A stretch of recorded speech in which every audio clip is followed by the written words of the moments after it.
Hey friends, welcome back to my channel. And if it's your first time here, I'm Janetta, an author who loves to draw. On my channel, I focus on combining storytelling with art. If that's something you're interested in, please like, comment, subscribe, and share. Let's get to it. Chapter 11. Brooklyn looked up at the clock. It was just after 9 p.m. She wanted to stay until 11, but she tried not to stay that late on days when the cleaning staff was working in the offices. She locked her files up in the cabinet, grabbed her things, and headed out. Her cell phone rang as she locked up her office. Her heart raced as she went digging in her purse. Brooklyn had been thinking about her conversation with Dante all day. She wasn't ready to have that real talk session with him tonight. "I'll let it go to voicemail," she stated as she finally found her phone. But she knew Dante. He would be pounding on her door, making good on his promise. She smiled as Hunter's name was highlighted on her screen. "Hello, handsome." "Hey, sexy, how was your day?" Hunter asked. "Long. I'm just heading home now." She normally took the stairs when she was on the phone, but with everything that was going on, she decided it was best to take the elevator. "Hey, I'm about to step into the elevator, so if we get cut off, I'll call you back." The elevator door opened as soon as she hit the button. She stepped in, and as the door closed, she caught a glimpse of the cleaning company coming out of the service elevators. Was that Dante's little friend? She reached to push the door open button, but was too late. "BK," Hunter shouted into the phone. "I'm sorry, one of the housekeeping employees looked very familiar." The call got choppy as the elevator headed to the lobby level.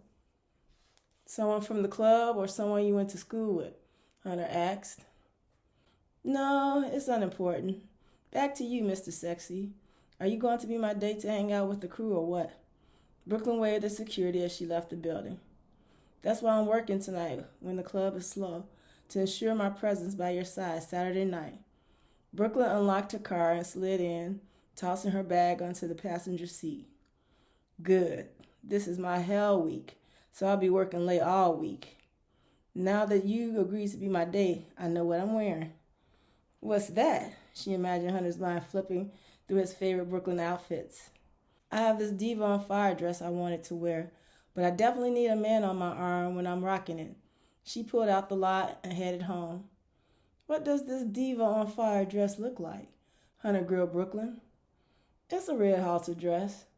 The front is sheer except for the flames that look like they're leaping up from the skirt." I'm going to have to bring a security detail with me," Hunter joked. "You may have to, since I also have my glitterati heels on. I plan to have people thinking I have superstar status." Brooklyn laughed. She was looking forward to Saturday. "What are glitterati heels?"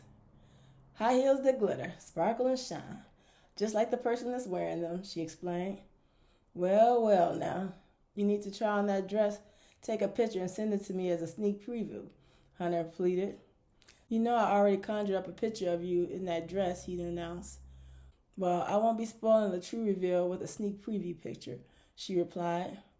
Brooklyn and Hunter started talking and laughing about old times. Her voice trailed off in the middle of her story as she pulled onto her block and saw Dante leaning on his car. "Is everything okay? Is the sedan following you?" Hunter quizzed her. No." She shook her head as she parked. "It followed me to work, but I haven't seen it since I left work, and I don't see it on the block." "So you made it home?" "Yeah, I guess I'll let you get to work. I'll check in on you tomorrow," she responded as she gathered her purse from the passenger seat. "Cute. You're the one that needs checking on. Try not to get into any trouble tonight," Hunter teased. "I'm going to try, but I'm not going to make any promises. Sometimes trouble is waiting patiently for me to arrive," Brooklyn stated as Dante approached. "Good night, Hunter." "Good night, beautiful." Dante waited as Brooklyn opened the car door.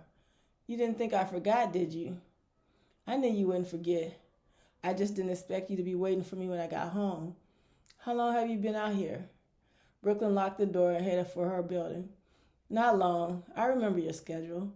Monday, Wednesday, and Friday, the latest you'll usually work is 9 or 9:30 in the evening, unless you have a big meeting." Brooklyn stopped and sat on the steps in front of her building. "Well, you have my attention." She placed her purse between her legs. Dante leaned on the banister, looking down at her. Really? You want to have this conversation outside on the porch? He gave her a look as if to say, Are you sure? Yes. You can't come up. If you want to go grab a coffee somewhere, we can do that. But you can't come up to my apartment. Brooklyn knew how the night would end if she allowed that. Okay then, I'll keep it brief. You know I love you, but I didn't think you could handle my lifestyle. Most women can. I decided it was best for us to part ways. Dante sat down wide-legged on the step next to Brooklyn, his legs resting against hers. He leaned his arms onto his thighs. Brooklyn shifted, turning to look at him. First up, I'm not those women. Never have been, never will be. Second up, shouldn't it be my decision whether or not I can handle your lifestyle? In all honesty, I was scared to trust it, to put myself out there because of my history. I missed you and what we had so much over the last year. You were my peace in a very chaotic world. Dante took her hand.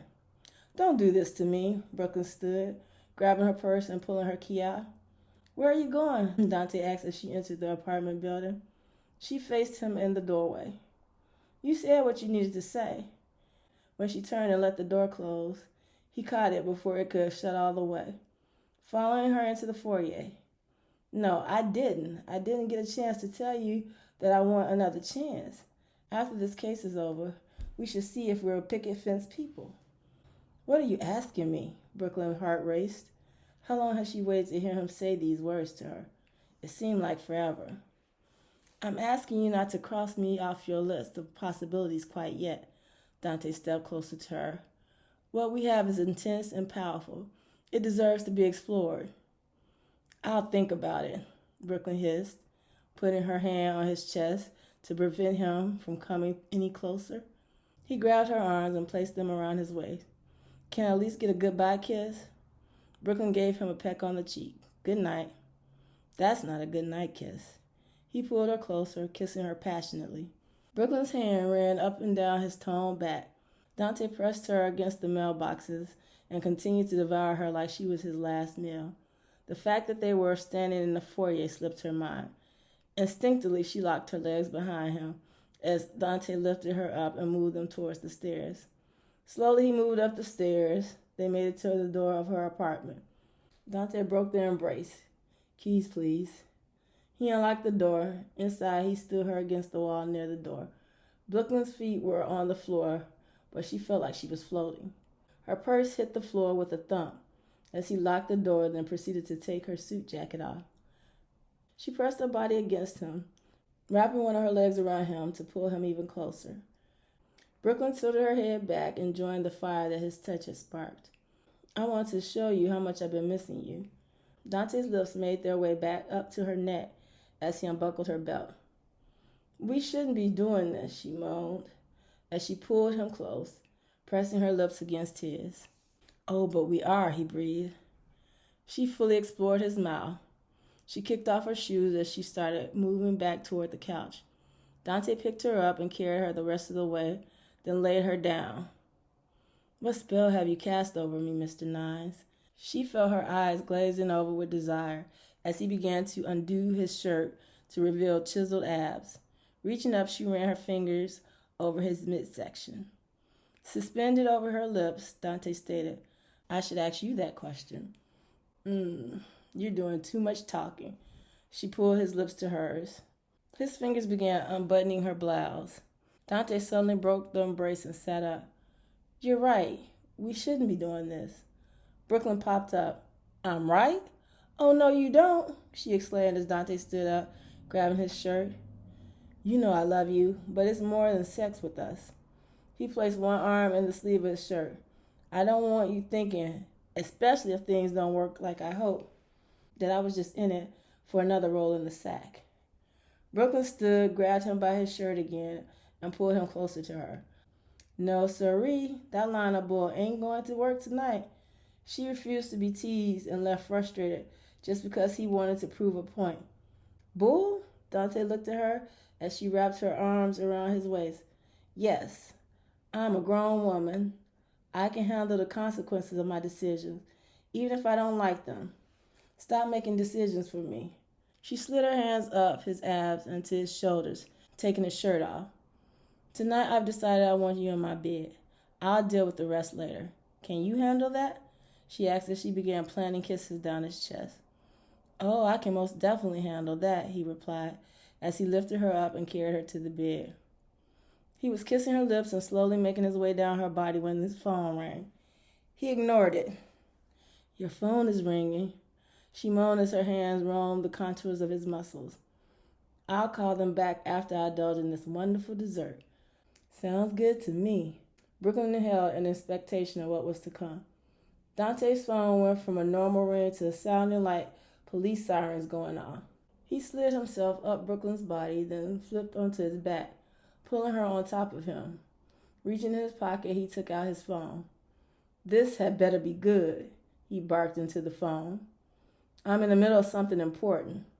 Alec McNear of Bivic Media and Alex Michaels of Trivision Media are the same person, Lang explained. What? Dante exclaimed.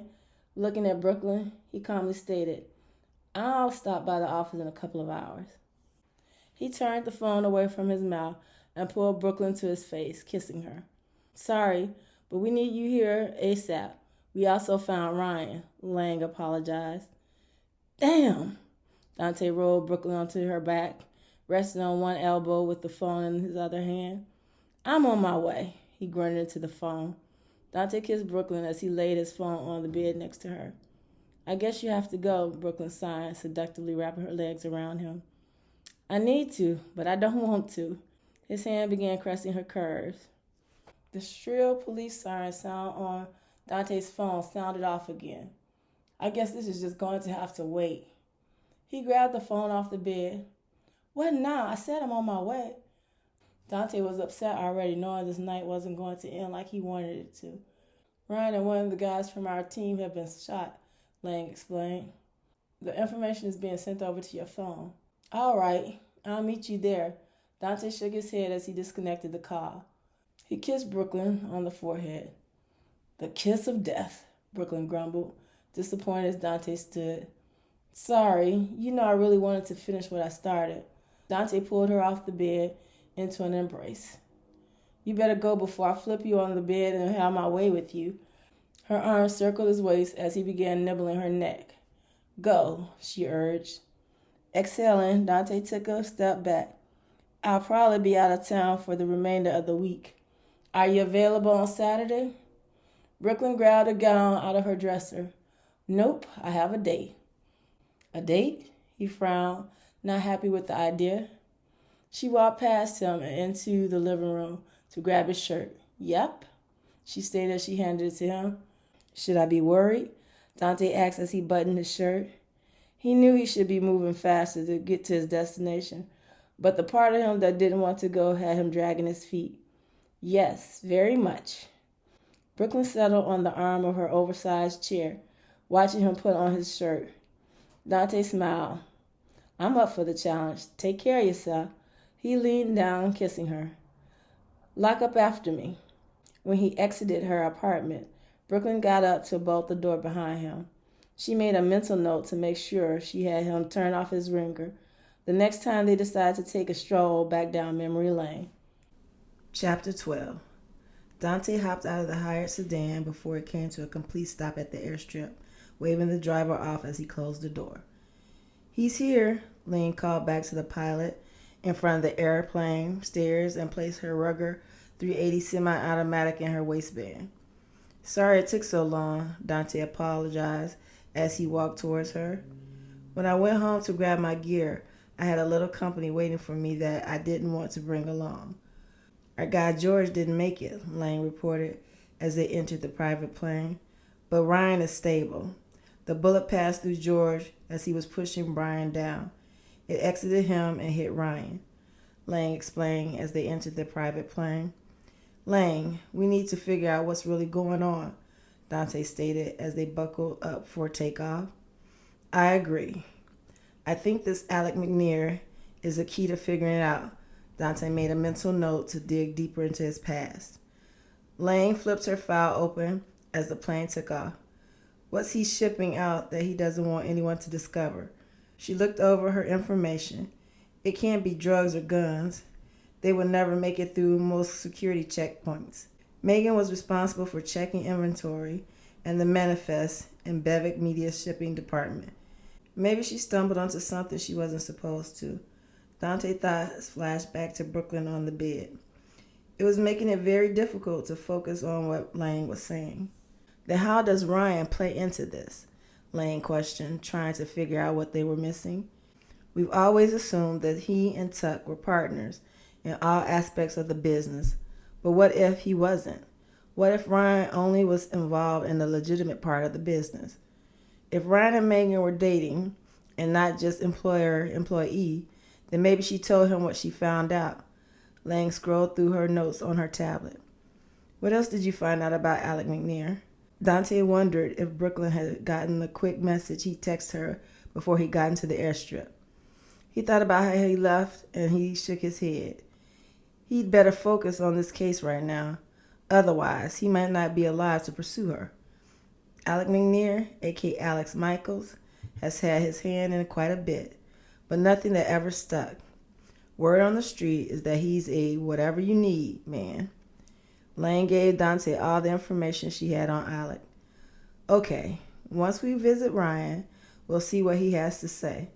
Dante slipped off his jacket. Then we can follow up on our theories and go from there. We need to get into the shipping office records. I think we should pay Tuck a visit.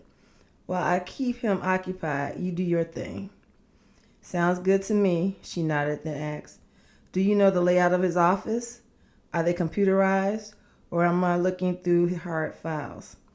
Computerized, but they do have printouts.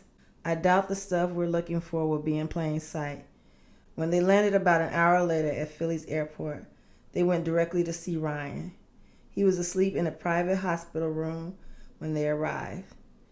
Lang and Dante took shifts as they waited for him to wake up. According to their man Stephen, he and George followed Tuck to Ryan. After the two men exited the back of the building, Tuck went one way, Ryan the other. The team split up to follow them. Stephen trailed behind Tuck, and George stayed on Ryan's tail. Then Stephen heard gunfire coming from the direction his partner had run. Tuck jumped in his car and took off. Knowing he couldn't catch Tuck on foot, Stephen ran towards where the gunshot had come from. He found his partner and Ryan in the alley, both of them shot and bleeding. George told him that he knocked Ryan out of the way when he saw someone come out of the other end of the alley and start firing a gun. Both men should have survived, but there was an unexpected complication in surgery, and George didn't make it. 3 days passed before Ryan started staying awake for longer stints and was finally coherent enough to speak. Stephen had stayed there by Dante's request to explain to Ryan who they were and why they were there during the moments he was awake. Dante hoped he wouldn't have to call Stephen in as he leaned forward, asking a single question. Where is Megan? I wish I knew. Ryan shifted in the hospital bed. Why were you and Tuck meeting? Lang leaned on the wall. Megan convinced me that Tuck was into something illegal and dangerous. Ryan shook his head. Let me correct that. The goon I found going through my office convinced me that Megan may be right. Did she have evidence that Tuck was doing something illegal? Dante inquired, cutting his eyes at Lang. Ryan moved to the edge of the bed to sit himself upright. She claimed she did. Why do you say claim? Lang inquired. I was making arrangements to lie low after someone ransacked Megan's apartment, but I happened to come back to our temporary spot early. We came here because I was supposed to meet a friend in Times Square in a couple of days, but I wanted to be within a 3-hour drive of D.C. in case I needed to go back. Ryan took a long breath. I take it you saw or overheard something that made you think that maybe she could have done it, Dante prompted. Ryan took a sip of water. I heard her on the phone telling someone, everything is going as planned. You didn't know what she was referring to? Dante inquired. We had agreed not to contact anyone until we figured out what was going on and what to do. Ryan shifted the pillows behind him. Circling to the other side of the bed, Lang asked, why did Tuck come to see you? I asked him to. I needed to ask him a few questions. Ryan glanced at the door. "You're safe," Dante stated. "Am I?" Ryan questioned. "We'll do our best to keep you that way," Dante replied, nodding to Lane to check the hallway. He didn't know if Ryan saw someone that made him ask the question or if he was just nervous from being shot. "What did you want to ask Tuck?" Dante asked as Lane exited the room. Ryan's eyes stayed focused on the hospital door. "I decided not to tell him about Megan's accusations, but I was going to warn him that he could be in danger and see if he knew why someone was going through our office." Dante shifted his chair to better watch the door. "What did he say?" "He said no, but I knew better. We've been friends a long time. He's an excellent liar, but something has him spooked. Tuck isn't an easy man to scare." Dante started firing off the list of questions in his head. "How long has Megan been working with you?" "About 2 years." "How long have you been dating?" Dante didn't like the fact that Lang didn't return to the room. "About a year." Ryan kept glancing at the door. Dante stood, walking to the hospital door. "Did you know her history from before she came to work for you?" "Not much. I know her work history. She avoided talking about her personal history too much. I didn't question it at the time because most of our activities didn't require much conversation," he explained as Dante stood watching him with one hand on the doorknob. Dante could tell by the awkward smile on Ryan's face they probably just recently upgraded from sex buddies to dating. He peeked into the hallway and knew something was definitely wrong. Dante slid his jacket back and placed his hand on his 9mm Beretta. He glanced back at Ryan and asked, "Do you think Megan is somehow involved in what's going on?" Prior to overhearing her conversation, my answer would have been no. After hearing her on the phone, I'm not so sure. Especially since, when I went back a couple of hours later, she was nowhere to be found and her stuff was gone. She didn't answer my calls, and since we weren't scheduled to leave town until tomorrow, you're not so sure. Dante finished his sentence as he watched Lang at the nurse's station. "Why did Tuck drive to meet you?" "He stated that it was best." Ryan took another sip of his water. Dante watched Lang drop 2 fingers down towards the ground, and he knew Ryan wasn't being paranoid. He turned back to Ryan and inquired, "How are you feeling?" Ryan gave him a puzzled look. "Like a man that's been shot." "Well, it looks like you might be right about this not being the safest place for you. Are you up to being relocated?" From past experience, Dante knew that it didn't matter what the doctor said in a situation like this. What did matter was what the patient thought about being moved. Attempting to move unwilling patients was risky for all involved. He had a scar on his leg to attest to that. Lane returned several minutes later and motioned Dante into the hallway. "I'm stepping outside the room for a moment so that we can arrange a safe transport out of here for you." Dante made sure his jacket was covering his gun before opening the door. "I'd appreciate that." Ryan reclined in the bed and started flipping through channels. When Dante stepped into the hallway, he saw one of his men following the goon at the end of the hall. He knew they needed to get out of there immediately. Lane waited until the staff walking in the hallway was a reasonable distance away before she spoke.